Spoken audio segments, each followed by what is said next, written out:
کو جب گھر لایا گیا، آپ اپنی آنکھیں نہیں کھولتے،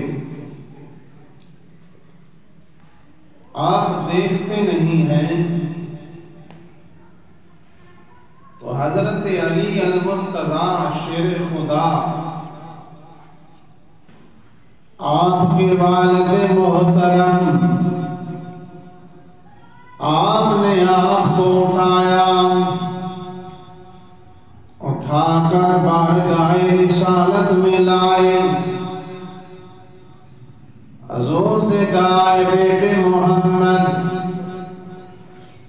3 دن 3 راتیں گزر گئیں، یہ بچہ آنکھیں نہیں کھول رہا، دیکھیے تو صحیح، کہیں یہ بیمار نہ ہو،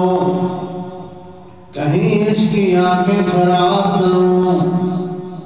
سیدنا علی المرتضیٰ،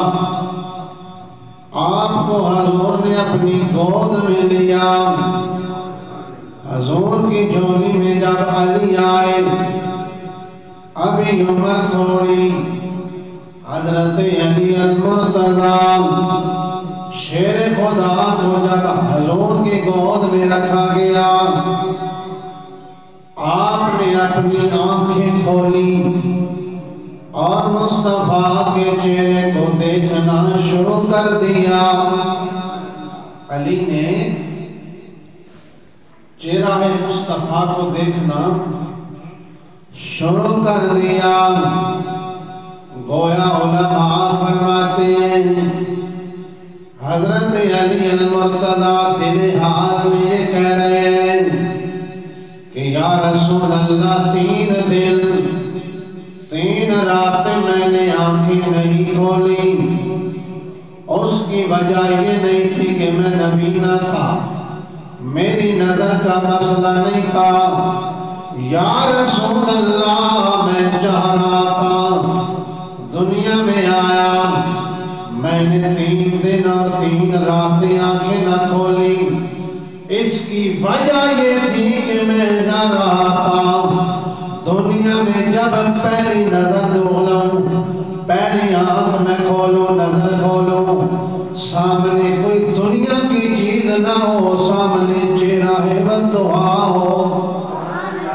چہرہ والضحیٰ ہو۔ میں نے نظر اس لیے نہیں کھولی کہ میری کوئی نظر کو پرابلم تھا، دل حال سے علی کہہ رہے ہیں کہ سونے یا رسول اللہ، میں چاہتا تھا کہ میری نظر کھلے تو سامنے دنیا میں، جب پہلی نظر کھلے تو سامنے مصطفیٰ کا چہرہ ہو، سامنے حضور کا چہرہ مبارک ہو۔ تو حضرت سیدنا علی المرتضیٰ نے پہلی نظر کھولی تو سامنے مصطفیٰ کا چہرہ دیکھا، حضور کا چہرہ دیکھا۔ اگر علی کا چہرہ، حدیثیں بتاتی ہیں کہ عبادت ہے دیکھنا، تو جس کے صدقے علی کو ملی ہے عزت، اس مصطفیٰ کا چہرہ دیکھنا بھی تو عبادت ہے نا۔ علی کا دیکھنا عبادت ہے، حضور نے کہا تو ہم نے سمجھا کہ علی کا ذکر کرنا، چہرہ دیکھنا عبادت ہے، حضور نے کیا کہا نا۔ تو جس مصطفیٰ